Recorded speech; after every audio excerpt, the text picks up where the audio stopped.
I'm not a bad mom. I was doing what I thought was best for me and my family. It's really a life-threatening thing. So I gave my 4-month-old coffee because I was trying to get them to stay awake throughout the day and sleep at night so I could get some sleep, right? I put a latte in their bottle and fed it to them. It was about 4 ounces. The rest of that day, they had the runs. Like, I'm talking blowout after blowout. That ended up causing them to get dehydrated, so I had to take them to the ER. I told the ER, I tried giving them coffee to get them to stay awake throughout the day, and they're like, do not do that. They were honestly mom-shaming me. Your baby's digestive tract isn't fully developed yet at 4 months, so it could cause them long-term problems, like give them IBS in the future. Their heart just can't handle that amount of caffeine. I felt really bad, like really guilty, because I had no idea that babies weren't supposed to have caffeine. They also told me that caffeine is addictive. Can you guys stop mom shaming me? The reason I posted that I gave my 4-month-old coffee was because I wanted to raise awareness that babies cannot have caffeine, because I wasn't aware of that. And the reason I gave it to them in the first place was because I was trying to get them to stay awake throughout the day and sleep at night so I could get some sleep.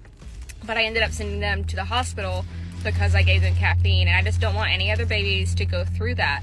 Cass's horrible mistake could have had dire implications for her family. Thankfully, her child is okay, but she's received countless negative comments. I wasn't trying to get all this hate, you guys are calling me a bad mom. I'm not a bad mom. I was doing what I thought was best for me and my family.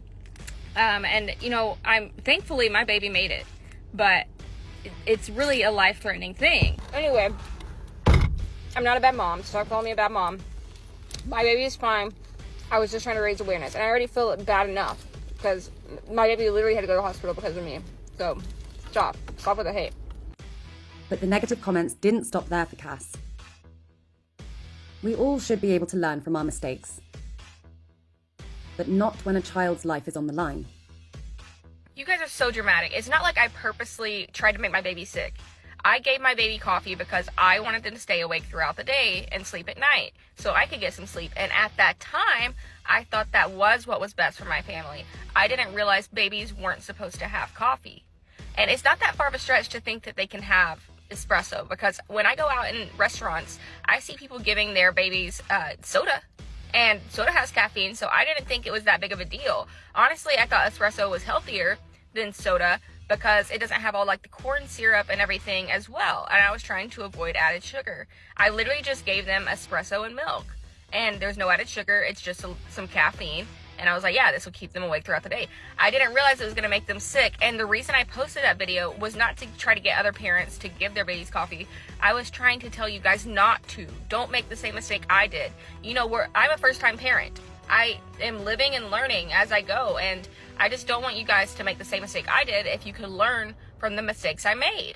Now, Cass's mistake is pretty ridiculous, but kids these days are maturing at a crazy rate. I mean, I heard a 5-year-old order a venti triple shot caramel mocha soy no foam extra whip extra hot with 7 pumps of caramel syrup last week. So, in all seriousness, don't feed your children coffee. It's kind of a no-brainer. The comments section were baffled by Cass's mistake, not realising it was a joke, saying, "Who in their right mind would do this?" And, "Is this not common knowledge? I thought everyone knew." As always, thanks for watching Happiest. If you liked this video, then be sure to follow our other social pages for more eye-opening content like this. And of course, if you have any of your own videos that you'd like to share with us, be sure to send them in.